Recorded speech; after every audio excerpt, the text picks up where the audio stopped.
பிசினஸ்லேருந்து அரசியலுக்கு வரும்போது, இங்க இவ்வளவு டஃப்னஸ், இவ்வளோ கஷ்டம் இருக்கும்னு நெனச்சீங்களா? பாலிடிக்ஸ்க்கு வந்த பிறகு நீங்க என்ன லெசன்ஸ கத்துக்கிட்டீங்க? பாலிடிக்ஸ் சும்மாவே பிஸ்னஸை சொல்லிட்டுருப்போம். இங்கே எல்லாம் பாலிடிக்ஸ் பண்ணாதீங்கன்னு சொல்லிட்டு எல்லா ஒர்க் ஸ்பேஸ் ஒர்க் ஸ்பேஸ்லேயும் சொல்லுவோம். இங்கே எல்லாருமே பாலிடிக்ஸ் நடக்குது, அது நடக்குது. பட் உண்மையாக ரியல் பாலிடிக்ஸில் தான் அது பாலிடிக்ஸ்னால் என்ன இன்னும் பெட்டராக நம்மளால் அண்டர்ஸ்டாண்ட் பண்ண முடியுது. ஸ்கூலாக இருக்கட்டும், காலேஜாக இருக்கட்டும், ஒரு ஹாஸ்பிட்டலாக இருக்கட்டும், ரோடில் இருக்கட்டும், இங்கே எதுவுமே ஒரு ஒரு when there's group of people there will be some kind of politics.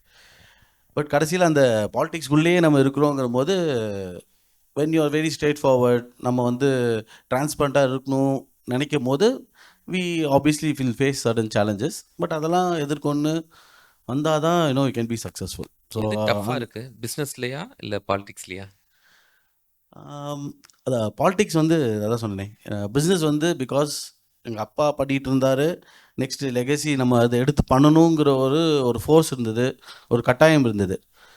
பாலிடிக்ஸுங்கிறது நானாக என் மக்களுக்கும், என்னோடய மொழிக்கும், என்னோடய தாய் மண்ணுக்கும் நம்ம ஏதாவது பண்ணணும், நம்மளும் ஒரு ட்ரான்ஸ்ஃபார்ம் பண்ணணும். என்னோடய பேஷனாக நானாக அது வாலண்டியராக அது வந்திருக்கேன். ஸோ வாலண்டியர் வரும்போது அந்த அளவுக்கு ஒரு நமக்கு எதுவுமே வந்து பேஷனேட்டாக பண்ணும்போது you don't feel the pain or something. So politics எனக்கு ரொம்ப பிடிச்சிருக்கு.